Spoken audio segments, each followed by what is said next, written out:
जिज्ञान spiritual चॅनलवर आपले स्वागत आहे. ओम नमो भगवते वासुदेवाय. ही कथा श्रद्धेने ऐका. अध्याय 17. मौन भोजनाचा महिमा. वाल्मिकी दृढ धन्वा संवादातील ही कथा पुढे चालू आहे. लक्ष्मीने विष्णूला विचारले, ज्यांना उपवास करण्याचेही बल नाही त्यांनी अधिक मासात कोणते व्रत करावे. विष्णू म्हणाला, प्रिये ऐक, ज्यांना उपवास करण्याचे सामर्थ्य नाही त्यांनी मौन व्रत पाळावे. जेवताना मौन, स्नान करताना मौन, होम करताना मौन असा नियम पाळावा. त्या योगानेही मोठा लाभ होतो. मौनाने सद्भाग्य उदयास येते. मौनाने कलह होत नाहीत, सुख मिळते, शक्ती फुकट जात नाही, रूप सौंदर्य लाभते, आयुष्य वाढते. एवढेच नव्हे तर मरणोत्तर स्वर्गात सुख मिळते. भोजनाच्या वेळी मौन पाळण्याच्या 2 रीती आहेत. जेवण संपेपर्यंत मौन राहणे ही एक रीत व प्राणाहुती घेईपर्यंतच मौन राहणे ही दुसरी रीत. नियम केला आणि जर मौन मोडले तर मात्र पाप लागते. अधिक मासातील व्रतामुळे नारदाला श्रेष्ठत्व कसे मिळाले त्याची कथा ऐक. पूर्वकल्पामध्ये नारद एका दासीचा पुत्र होता. त्याने अधिक मासात मौन व्रत धारण केले होते. त्याचे फल म्हणून त्याला साधूजनांचा सहवास मिळाला. त्यामुळे त्याला ब्राह्मणाचा जन्म मिळाला. तेथेही त्याने कुरुक्षेत्र येथे अधिक मासात 3 दिन मौन पाळले. त्यामुळे तो ब्रह्मदेवाचा पुत्र म्हणून जन्म पावला. तो महान भक्त व ज्ञानी झाला. तो अनेकांचा गुरु झाला. तेव्हा मौन व्रताचा महिमा पहा केवढा मोठा आहे.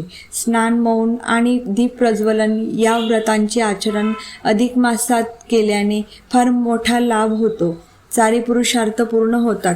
मौन भोजनाचा सुपरिणाम काय होतो त्याची एक कथा मी तुला सांगतो.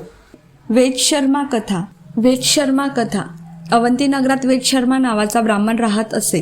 तप, स्वाध्याय व निर्भिमानी शांत वृत्तीचा त्याचा स्वभाव होता.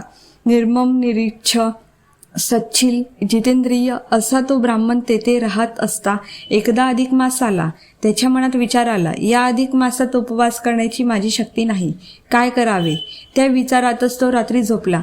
त्याला स्वप्न पडले. भगवान विष्णूने त्याला सांगितले, तुला जर उपवास करणे शक्य नसेल तर तू मौन पाळ, जेवताना बोलायचे नाही. एवढा नियम पाळलास तरी तुला उत्तम फळ मिळेल. वेदशर्मा जागा झाला. त्याला त्या दृष्टांतामुळेच फारच आनंद झाला.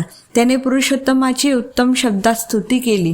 त्याने मौन व्रत धरले. अमावस्येला उद्यापन केले. त्यावेळी भगवान विष्णू प्रसन्न झाला व त्याने वरदान देऊ केले. वेदशर्माने काय मागितले? तुझ्या चरणी भक्ती अखंड राहावी. चक्रवर्ती राजाला जे सौख्य दुर्लभ आहे ते मला मिळावे. काया वाचा मनाने ब्राह्मणांची सेवा घडावी. दीनांवर अनुग्रह करता यावा. दुसऱ्याची दुःखे दूर करण्याचे सामर्थ्य प्राप्त व्हावे. दाने देता यावीत. अशा प्रकारे त्याने अनेक वर मागितले व भगवंताने ते वरदान दिले. त्याप्रमाणे वेदशर्म्याने नाना प्रकारे लोकोपयोगी महान कार्य केली. नंतर तो वैकुंठास गेला. त्याचे वैभव असे की विमानाने तो जात असता अनेक देव आपापल्या विमानातून बसून त्याचा आदर करीत होते. इंद्राने त्याच्याजवळ अधिक मासात त्याने केलेल्या उपवासापैकी एका दिवसाच्या उपवासाचे पुण्य मागितले. वेदशर्म्याने तेवढे पुण्य इंद्राला दिले. त्याच्या बळावर इंद्राने वृत्रासुराचा वध केला. वेदशर्मा पुढे वैकुंठात गेला. हे इंदिरे, तो अजून वैकुंठात आनंदाने राहत आहे. असे मौन भोजन व्रताचे मोठे पुण्य असते. आणि अधिक मासातील व्रताचा महिमा नारायण लक्ष्मीला सांगत होता. ती कथा वाल्मिकी ऋषी दृढ धन्व्याला सांगत होते. अधिक मास महात्म्य. अध्याय 17 समाप्त. ही अधिक मासाची कथा तुम्हाला आवडली असेल तर लाईक, शेअर आणि सबस्क्राईब नक्की करा. जर तुम्ही ही कथा दुसऱ्यांना शेअर केली व त्यांनी ही कथा ऐकली त्याचेही पुण्य तुम्हाला मिळेल. ओम नमो भगवते वासुदेवाय.